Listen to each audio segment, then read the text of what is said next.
Will the Phillies' failure to hit with runners in scoring position continue?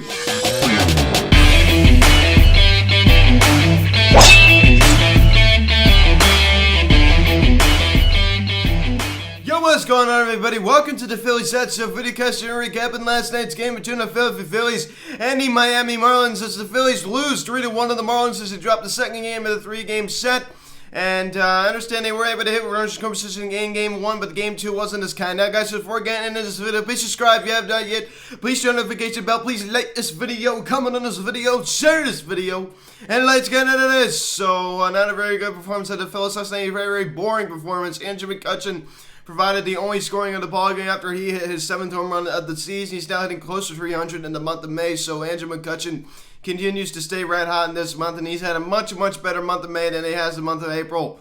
The month of April, it was not very kind to him. The month of May has been much more kind. So Zach Eflin was on the mound for the Phillies in this one. Pick up the scoring summary, top of the second inning. Brian Anderson, he homers on a fly ball, two right center field, a deep, deep drive. Bryce Harper around right field, barely even moved. That ball was way out of here. Anderson's third home run of the season. It's now 1-0 Miami. For the second straight night, Miami takes a 1-0 lead to get on the board first. And Zach Eflin made a mistake there. I mean, he had a pretty okay night last night, but he just made a mistake there to Brian Anderson. Brian Anderson not having the best of seasons, but, over the past couple of years, he's put up decent numbers. He has. And, it really wasn't the end of the world at that point of the ballgame. But then the Phillies bats has continued to stay silent. Then at the top of the sixth inning, they out on us Adam Duvall. He singles on the line drive to left field. And deflected off of Alec Boehm. I mean, I understand he had a chance to get in that ball, but I mean, tell you what, Alec Boehm, he's just not the greatest defender. He's just not.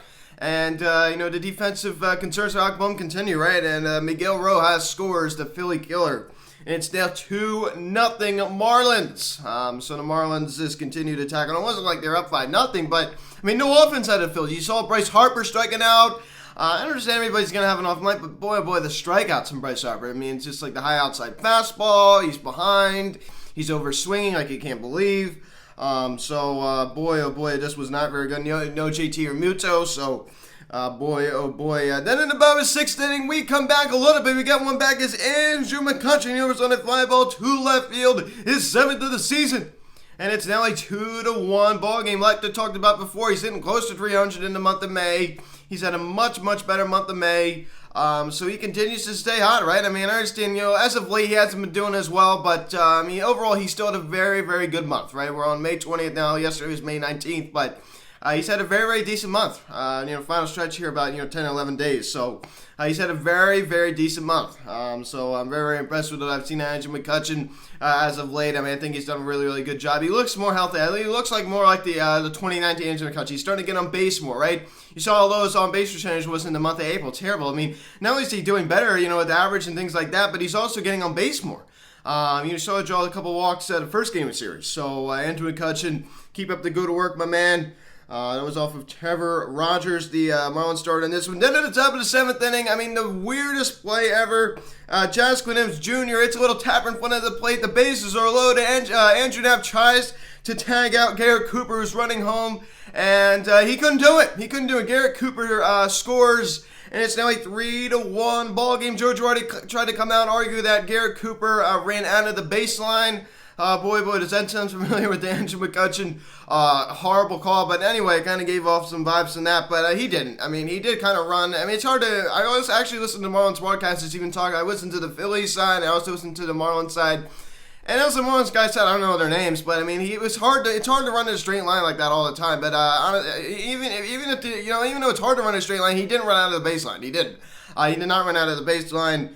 He was able to score. Now, I think the Statcast said, I think he only hit that ball about 3 feet. Canez Jr. did. Only about 3 feet. So it was it's just terrible. It's just like Andrew Knapp. I understand we all make mistakes, but I need not tag out Garrett Cooper there. It's just like he was right in front of you. Right? He tried to do a little around the back turn and tried to tag him out on the back, but yeah, to no avail. And it's now a 3-1 ball game. They go on with that score. 3-1, your final score is the Phillies had opportunities in this one. Bottom of the 8th inning, First and second, nobody out. Brad Miller up at the plate. What does he do? He grounds into a twin-killing double play. And just like that was one of the many squandered opportunities last night in this game. I understand we're not going to win every game, but you also have to keep in mind, I see you said this in a win yesterday. I said we are a 500 baseball team. We are a 500 baseball team, and the rest of this division is a joke. It's a laughing stock. The Marlins aren't that good. The Nationals aren't that good. The Mets are I understand they're in first place, but they're still not setting the world on fire, right? I mean, the Braves aren't performing.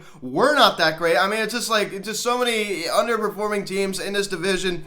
It's just been crazy this year. I mean, the best division in baseball. We saw in 2019 they said that, and didn't really age that well. And so far here in 2021, we're about 25% of the way through the season, and that has not proved to be true either. Yeah. But Andrew McCutchen drawing that walk. I mean, not only did he homer, he also drew the walk. Like I talked about, he's getting on base more. He's getting getting his OBP up there. I mean, there's no question about that. But Bryce Harper, 3 strikeouts last night. I mean, like I talked about, he's way behind on that outside fastball. And they know what kind of pitches to throw to him. I mean, it almost looks like he's just bailing. He's bailing. Terrible night out of Bryce Harper last night. I don't understand everybody has an off night, but you don't have that, opportunity, at bottom of the ninth inning there, run on second base with nobody out and he strikes out.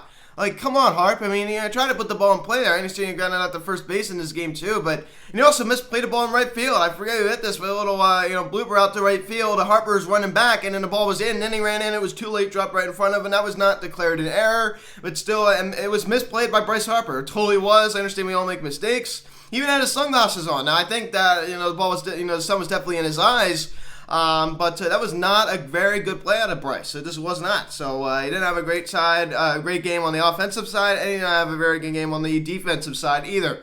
So overall, not the best out of Bryce Harper last night. But Rhys Hoskins, he's been swinging a pretty hot batter. See, he's not hitting the ball out of the ballpark, but another 2 hits last night. He's definitely, getting a little bit of a hot streak. Like I said, though, he's not, hitting RBI doubles. He's not really hitting homers. I mean, he hasn't even hit 1 home run this month. Not 1. Ever since the St. Louis series. Unbelievable. But Alec Boehm, someone's going to have to give it this guy. I like to talk about another hitless performance last night. He ended that little hit streak he had. It wasn't like a huge hit streak, but he did end it last night. Come on. I mean, come on. Every time I think this guy, might be getting it going, then he has a performance like he had last night. 2 strikeouts, like I talked about before.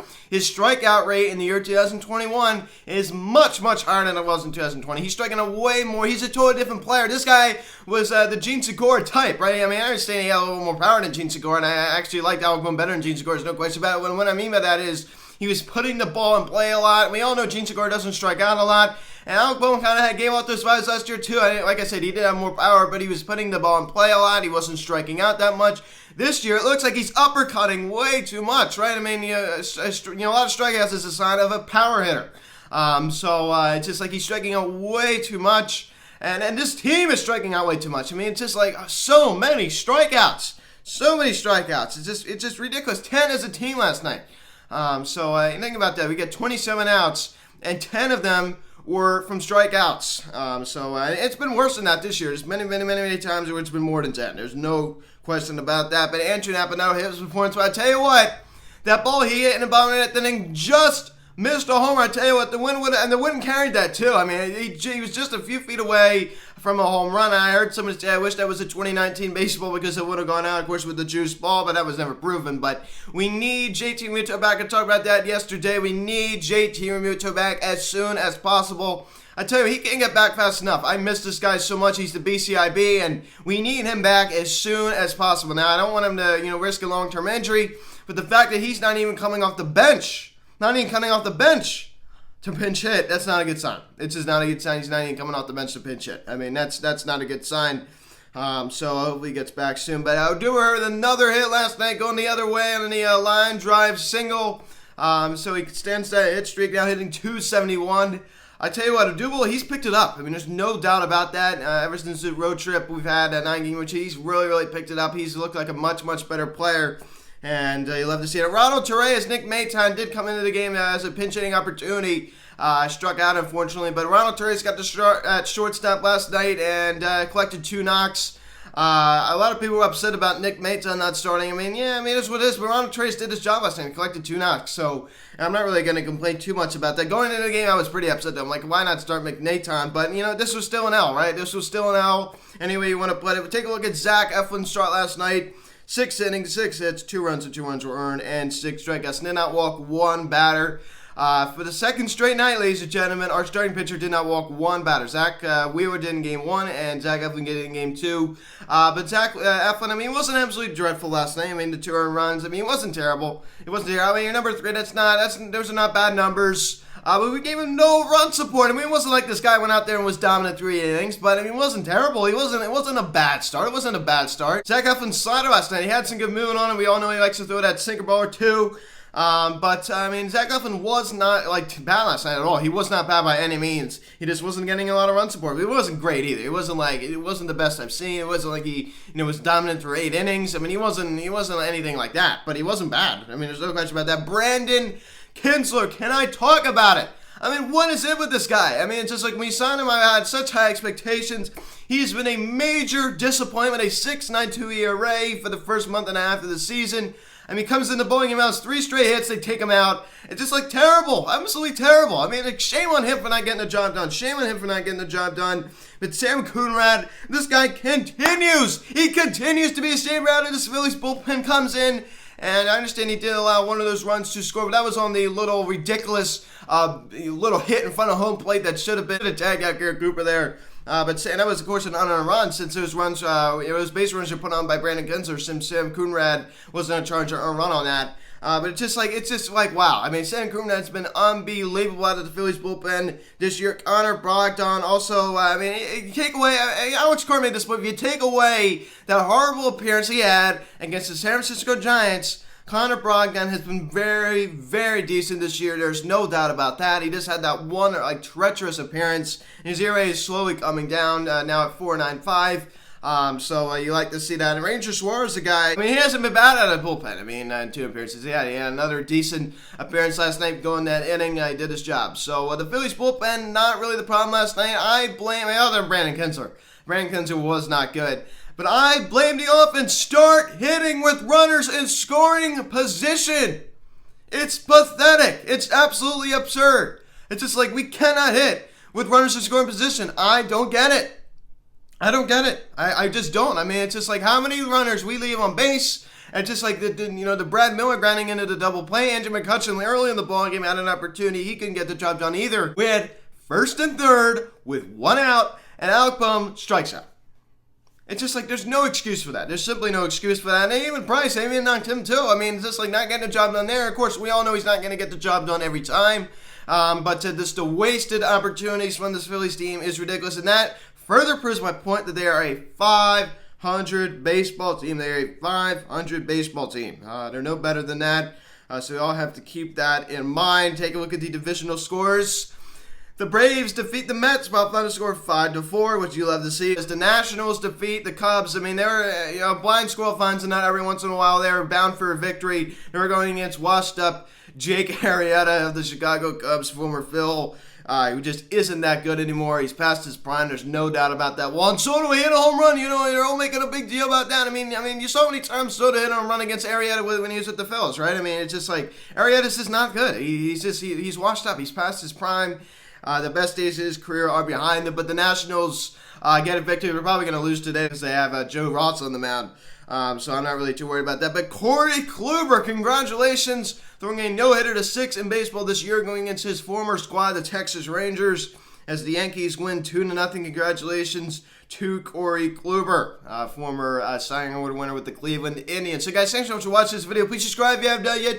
Please hit the notification bell. Please like this video, comment on this video, share this video. Check out social media, link in the description section. At Phillies Hats of Instagram, TikTok, Next Instagram, call or text 267-225-3292. Email me, phillieshats@gmail.com. Guys, thanks so much for watching. The finale game tonight, the Throwback Thursday, Alcantara going against Vince Velasquez. So hopefully we can get this victory tonight. We're in the baby blues. I forgot to talk about it. Didi Gregorius placed on the 10-day IL with right elbow, and Scott Kringer also going on the IL, on the 10-day IL. So guys, thanks so much for watching.